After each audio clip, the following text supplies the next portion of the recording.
ఆదిలాబాద్ జిల్లా వార్తల విషయానికి వస్తే ప్రజాకవి కాళోజీ నారాయణరావు జయంతి వేడుకలను జిల్లా వ్యాప్తంగా ఘనంగా నిర్వహించారు.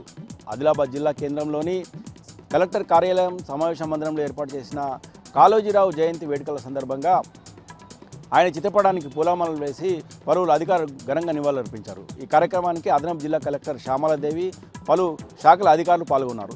ప్రతి ఒక్కరూ సామాజికవేత్త ప్రజాకవి కాళోజీ నారాయణరావు అడుగుజాడల్లో నడవాలని సందర్భంగా పిలుపునిచ్చారు. ఆదిలాబాద్ పట్టణంలోని గణేష్ మండపాల నిర్వాహకులతోని జిల్లా ఎస్పీ గౌస్ ఆలం శాంతి కమిటీ సమావేశం నిర్వహించారు.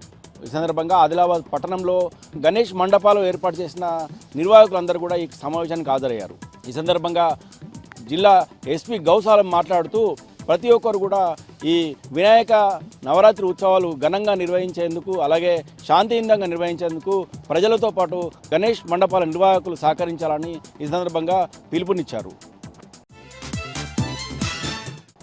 ఇక నిర్మల్ జిల్లా వార్తల విషయానికి వస్తే నిర్మల్ జిల్లా కేంద్రంలో ప్రభుత్వ డిగ్రీ కళాశాల విద్యార్థులు ఆందోళనలో బాటపట్టారు. డిగ్రీ కళాశాల మైదానం నిర్మిస్తున్న నిర్మాణాలను వెంటనే ఆపివేయాలని డిమాండ్ చేస్తూ డిగ్రీ కళాశాల నుంచి మంచిర్యాల చౌరస్తా వరకు ర్యాలీ నిర్వహించారు. మంచిర్యాల చౌరస్తాలో బైఠాయించారు. ఈ సందర్భంగా వెంటనే నిర్మాణాలను ఆపివేయాలని డిమాండ్ చేశారు. మంచిర్యాల చౌరస్తా నుంచి కలెక్టర్ కార్యాలయానికి తరలివచ్చి జిల్లా కలెక్టర్కు వినతిపత్రం సమర్పించారు. మరోవైపు బాసర త్రిబుల్-ఐటీలో విద్యార్థుల ఆందోళన 5వ రోజుకు చేరింది. గత 5 రోజులుగా తమ ఆందోళన చేస్తున్న వీసీ క్యాంపస్ నుండి కూడా తమను కనీసం మాట్లాడించడం లేదని, అలాగే తమ అభ్యర్థనను వినడం లేదని ఈ సందర్భంగా విద్యార్థులు ఆవేదన వ్యక్తం చేశారు. ఇప్పటికైనా ఇన్ఛార్జి వీసీని వెంటనే తొలగించి తమకు నూతనంగా కొత్త వీసీని ఏర్పాటు చేయాలని, అలాగే ప్రధానంగా 17 సమస్యలను వెంటనే పరిష్కరించాలని డిమాండ్ చేశారు.